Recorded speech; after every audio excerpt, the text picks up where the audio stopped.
જય માતાજી, જય શ્રી મહાકાલ સેના જામનગર જયદીપસિંહ ઝાલા। વોર્ડ નંબર 2 માં જે ડીપી કપાત વાળો રોડ છે એમાં કેવી રીતના આ સરકાર દ્વારા આમ જો કેવા નાટક છે। આ બધા જો આ રોડ છે, આ રોડની વચ્ચોવચ્ચ થાંભલો છે।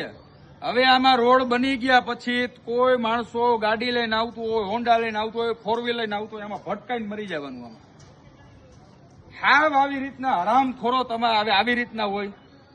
રોડ વચ્ચોવચ્ચ થાંભલા ખોડીને રાખ્યા છે। રોડ બનતો હોય એ પહેલા તમારી ફરજ છે કે એને ટ્રાન્સફર કરવો। આ જેએમસીના અધિકારીઓ સાથે મેં વાતચીત કરી તો એ લોકો એમ કીધું કે પીજીવીસીએલના લોકોને અમે 1.5 મહિના પહેલા અમે લેટર આપી દીધેલ છે, છતાં એ લોકોએ કામગીરી કરેલ નથી। આ એક થાંભલો નથી, એક આગળ થાંભલો છે, એક આમ થાંભલો છે, એવા કેટલાય થાંભલા છે જ્યાં રોડ વચ્ચોવચ્ચ છે।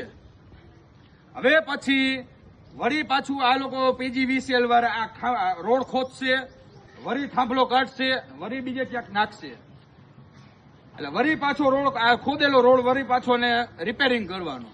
આ નવા રોડ બનાવીને ખોદવાનું, કાઢવાનું, ભરવાનું, આ બધું શું આવી રીતના જામનગર મહાનગરપાલિકાનું તંત્ર હાલે છે? આ રીતના આ સરકાર હાલે છે? આવી રીતના ભ્રષ્ટાચાર કરો છો? આ તમારા નાટકો બંધ કરો અને વ્યવસ્થિત ધ્યાન દો।